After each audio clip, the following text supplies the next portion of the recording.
George Doriot, a name that may not be as famous as Rockefeller or Buffett, yet his influence on modern finance is just as profound.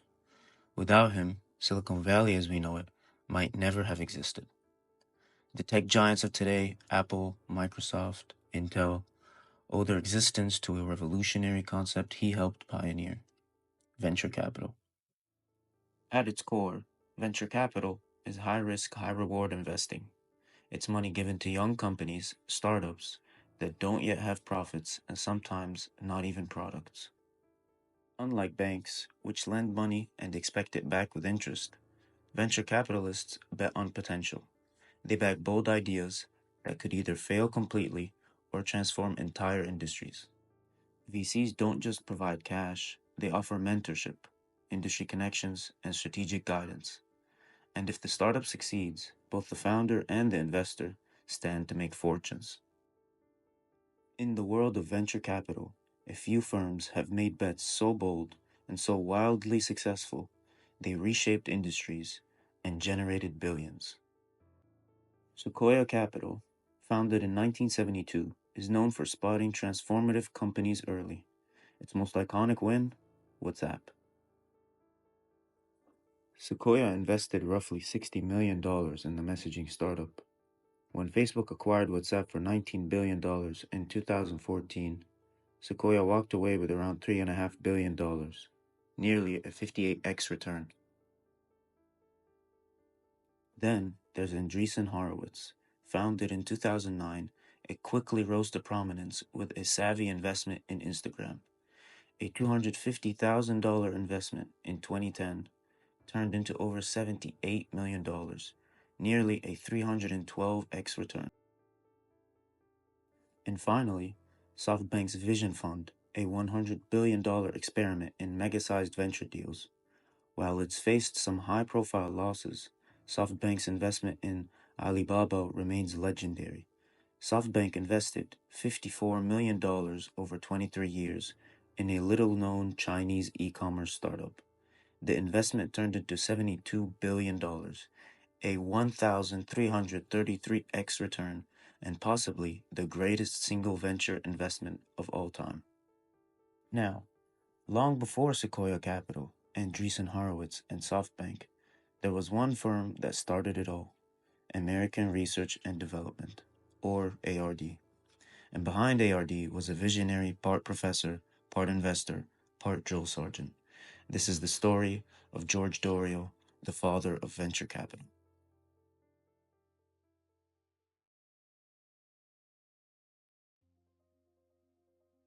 George Doriot was born in Paris on September 24, 1899, during La Belle Époque, which directly translates into the beautiful era, a period of relative peace and prosperity in Europe, marked by rapid industrialization, cultural flourishing, and imperial expansion, just before the continent plunged into the upheavals of the 20th century.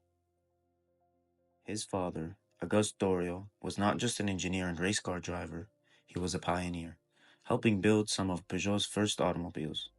But Auguste had bigger dreams than just working for someone else. In 1906, he left Peugeot to start his own car company, taking an enormous risk in an era where failure was considered a personal and professional catastrophe. From his father, young George learned two lessons that would shape his future. First, that innovation is the key to progress, and second, that risk is necessary for success. These lessons would later become the very foundation of modern venture capital. As the beautiful era ended and World War I loomed, young George witnessed its devastation firsthand. He served in the French Army's artillery division, an experience that instilled in him discipline and resilience with an unshakable belief in leadership. This was his first step towards earning his nickname in the business world, the General. But his true calling wasn't on the battlefield, it was in the world of business. Determined to pursue his passion, Doriot left France and arrived in the United States to study at Harvard Business School. He was the first Frenchman to attend.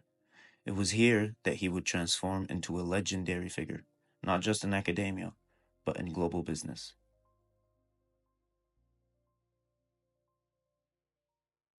Doriot joined the Harvard faculty in 1926 and quickly made waves. His course on manufacturing was notoriously demanding, pushing MBA students beyond their limits through fieldwork and exhaustive analysis. It wasn't about production lines, it was about thinking like a general manager.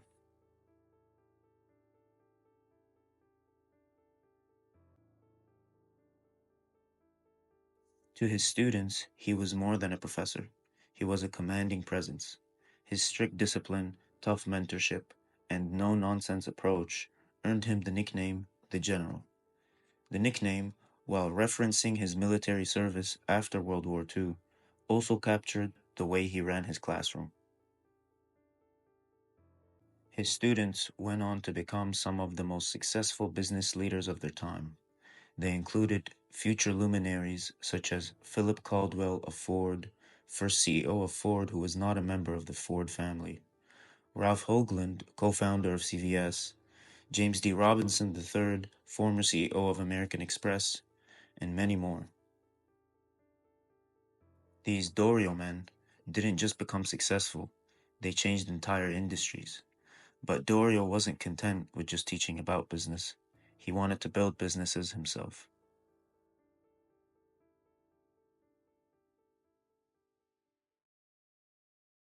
World War II changed everything. The US military needed innovation fast. Dorio was recruited into the Army's Quartermaster Corps, where he led efforts to develop lighter uniforms, better food rations, and new synthetic materials. His impact was profound. For his service, he was awarded the Distinguished Service Medal, named a commander of the British Army, and honored with the French Legion of Honor. He retired as a brigadier general, a title that would follow him for the rest of his life. His work proved that technology and innovation could revolutionize industries, not just in war, but in business. After the war, America faced a challenge. The economy was growing, but new businesses struggled to raise money.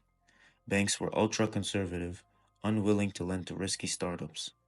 The Rockefellers and Morgans of the world invested in companies, but only those they knew personally. For a young entrepreneur with a groundbreaking idea, capital was nearly impossible to find.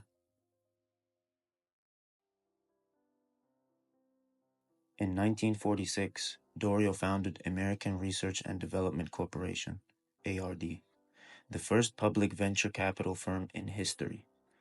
Unlike traditional investors, ARD backed new ideas, unproven entrepreneurs, and emerging technologies. It was a bold experiment that would change capitalism forever.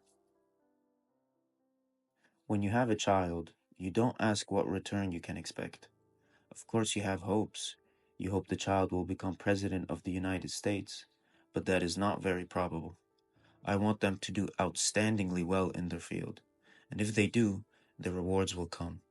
But if a man is good and loyal and does not achieve a so-called good rate of return, I will stay with him.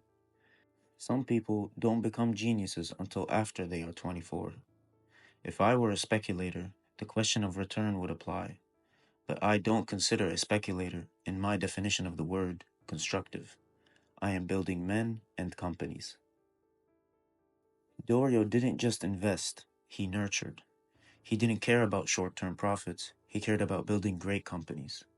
His philosophy, a commercial bank lends only on the strength of the past. I want money to do things that have never been done before. But Dorio's vision extended far beyond the United States. He believed that business education should not be confined to America.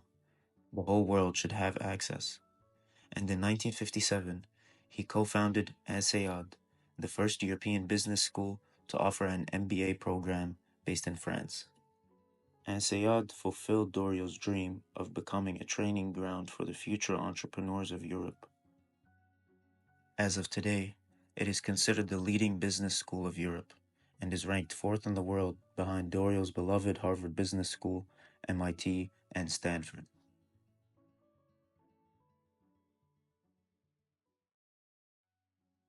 Then came the investment that changed everything. In 1957, two young MIT engineers, Kenneth Olson and Harlan Anderson, pitched an idea. They wanted to build smaller, cheaper computers that could compete with IBM's massive mainframes. Doriot listened.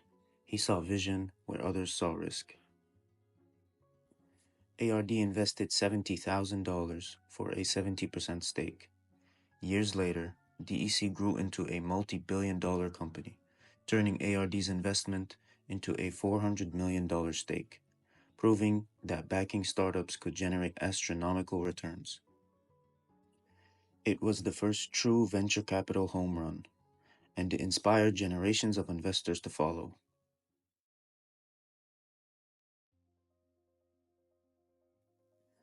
But success came with challenges. The SEC imposed strict regulations that prevented ARD's officers from holding stock options in the companies they backed.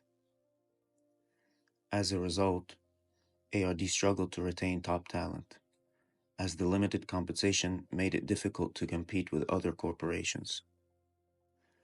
Doriot fought hard, but in the end, bureaucracy won. In 1972, ARD was absorbed by Textron, marking the end of an era. But Doriot's vision didn't die. His students and followers built the venture capital industry into a trillion-dollar powerhouse, funding companies like Apple, Google, and Facebook. He changed the world, not just by financing businesses, but by revolutionizing how businesses start. The impact of George Doriot's vision is undeniable. A study by IHS Global Insight found that by 2008, U.S. venture-backed companies created 12 million jobs and accounted for nearly 21% of the nation's GDP. Doriot was the prophet of this new startup nation, leading a social and economic revolution that broke down the old barriers of finance and gave entrepreneurs the tools to change the world. Through his teaching, writing, and leadership in the military, academia, and venture capital, Doriot pioneered the transition to an economy driven by entrepreneurship and innovation. George Doriot left a legacy as towering as any titan in finance, a legacy that teaches us to change the world, invest in people first.